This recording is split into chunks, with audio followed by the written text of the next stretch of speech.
नमस्कार रसिको, मी रसिका. काव्यरंगात तुम्हा सर्वांचे स्वागत आहे. सर्वप्रथम तुम्हा सर्वांना नववर्षाच्या अर्थातच गुढीपाडव्याच्या मनपूर्वक शुभेच्छा. तर रसिको, आज मी तुमच्यासमोर कवयित्री मंगला गोखले यांची चैत्र पाडवा ही कविता सादर करते आहे. ऐका तर. कवितेचे शीर्षक आहे चैत्र पाडवा. शुभारंभ करे शकगणनेचा, करुणी पराभव दुष्ट जनांचा. शुभारंभ करे शकगणनेचा, करुणी पराभव दुष्ट जनांचा. शालिवाहन नृपती आठवा, चैत्र मासेचा गुढी पाडवा. चैत्र मासेचा गुढी पाडवा.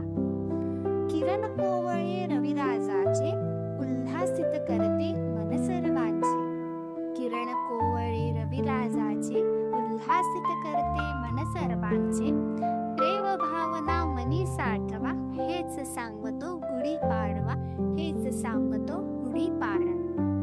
घराघरांवर उभारूया गुढी, मना मनातील सोडून अरी. घरांघरांवर उभारूया गुढी, मना मनातील सोडून अरी. संदेश असा हा देई मानवा, चैत्र प्रतिपदा गुढी पाडवा. चैत्र प्रतिपदा गुढी पाडवा. जुन्यास कोणी म्हणते सोनी, कालबाह्यते सोडून वेळू. जुन्यास कोणी म्हणते सोनी, कालबाह्यते सोडून देणे.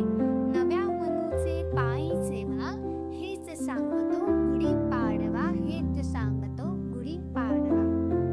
नववर्षाचा सण हा पहिला, वसंत ऋतूने सुरू जावला.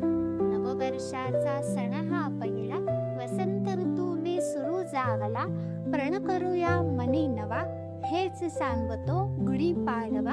हेच सांगतो गुढी पाडवा. तुम्हा सर्वांना एकदा पुनश्च गुढीपाडव्याच्या खूप खूप शुभेच्छा. तुमचे हे नववर्ष सुखाचे भरभराटीचे जाऊ हे सदिच्छा. आणि हो, कविता कशी वाटली ते कमेंट सेक्शन मध्ये नक्की सांगा. आणि तुमच्या फरमाईशची सुद्धा मी वाट बघते आहे. धन्यवाद.